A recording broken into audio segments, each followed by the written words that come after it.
क्योंकि एक जगह से कोई व्यक्ति दूसरी जगह गई तो 2010 के बाद इसको डिलीट करने का अधिकार आरओ के पास से ले लिया गया। इसके कारण ये विसंगतियां खड़ी हुई है। किसके हैं? श्री प्रशांत किशोर जी के 2 जगह मतदाता है, पवन खेरा जी का भी है, तेजस्वी यादव का स्वयं का है, टी सिद्दीकी एनआईसी केरल के नेता का है, मान्यवर संजय सिंह आप पार्टी के नेता के हैं, एक किशोरी पेडनेकर यूबीटी शिवसेना के हैं, इनका भी है। मान्यवर सामान्य गलतियां हैं, क्योंकि एक नियम आ गया जिसका वोट काटने का जिसका अधिकार है उसको रोक लिया गया, तो आरओ वोट काट नहीं सकता था, इसलिए 2 जगह रह गए। अब वो ही एक गहन पुनर्निरीक्षण से सुधरना है, मगर आप गहन पुनर्निरीक्षण को वोट चोरी कह रहे हो। मान्यवर, वोट चोरी किसको कहते हैं वो मैं बताना चाहता हूं, और हमारे यहाँ कुछ परिवार ऐसे हैं जो पूछते नहीं वोट चोरी करते। अच्छा बोलिए आप। हाँ बोले आप बोले। हाँ बोले आप बोले। स्पीकर सर, मेरा कल एक सवाल था जो हिंदुस्तान के इतिहास में पहली बार डिसीजन लिया गया कि इलेक्शन कमिश्नर्स को फुल फुल इम्यूनिटी दी जाएगी।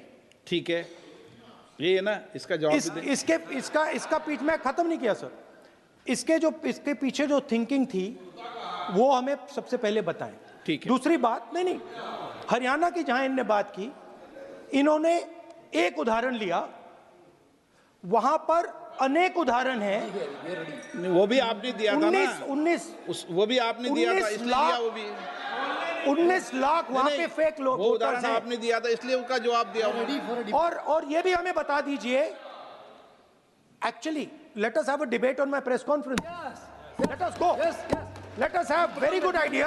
Let us have a debate on my press conference. Okay. Amit Shah ji, I challenge you to have a debate on the 3 press conferences. Please. ठीक है, बैठ जाइए, बैठ जाइए। माननीय, प्लीज माननीय, आपने बात की थी, प्लीज। डिबेट ही तो चल रही है। उत्तर प्रदेश में और हरियाणा में दोनों चुनाव में वोट कैसे दे रहे हैं? प्लीज ये भी जवाब दे दीजिए। माननीय गृहमंत्री जी। मान्यवर, पहली बात मैं स्पष्ट करना चाहता हूं, मैं 30 साल से विधानसभा और संसद में जनप्रतिनिधि के रूप में चुनकर आता हूं। मुझे लंबा अनुभव है संसदीय प्रणाली का।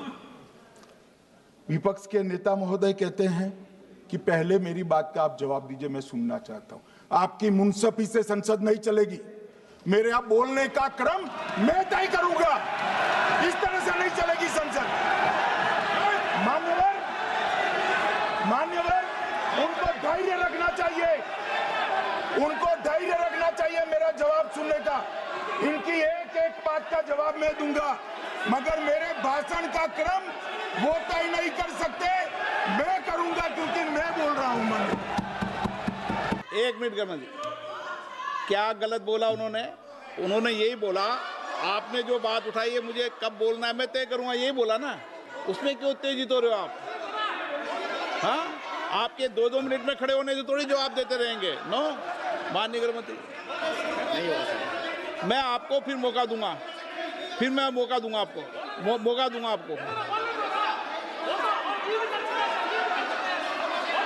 हाँ बोलिए, बोलिए सर। ये बोलिए। आपने अगर अमित शाह जी का रिस्पांस देखा तो ये कंप्लीटली डिफेंसिव रिस्पांस है, ये घबराया हुआ रिस्पांस है, ये डरा हुआ रिस्पांस है। अब सुनिए पूरी बात, प्लीज माननीय, नो सच्चा रिस्पांस नहीं है। माननीय गृहमंत्री जी। मान्यवर, आपके चेहरे पर बैठो। मान्यवर, आपके चेहरे पर चिंता की लकीरें मैं देख रहा हूं कि मैं क्या बोलूंगा। मैं उनके उकसावे में नहीं आऊंगा, मैं मेरे विषय पर बोलूंगा। मान्यवर, मैंने इतना ही कहा कि मैं मेरे भाषण का क्रम मैं तय करूंगा। मेरे भाषण का पहले क्या बोलना, बाद में क्या बोलना, मैं तय करूँ। और मैं मानता हूं कि हर एक वक्ता का ये अधिकार है, उनका भी है, मेरा भी है। कल वो बोल रहे तो हम ऐसा थोड़ी ना बोले आप झूठ क्यों बोल रहे हो, हम नहीं बोले, नहीं बोल सकते साहब। वो माननीय विपक्ष के नेता है, वो बोल सकते अपना भाषण मान्यवर। और मैंने तो ये भी कहा, मेरा पूरा भाषण छूट कर कुछ बच जाता है तो आप पूछिएगा, मैं जवाब दूंगा। मगर अब धैर्य भी चाहिए और सुनना भी चाहिए, दोनों चीजें करनी पड़ती है। मान्यवर, वोट चोरी का कोहराम बचा।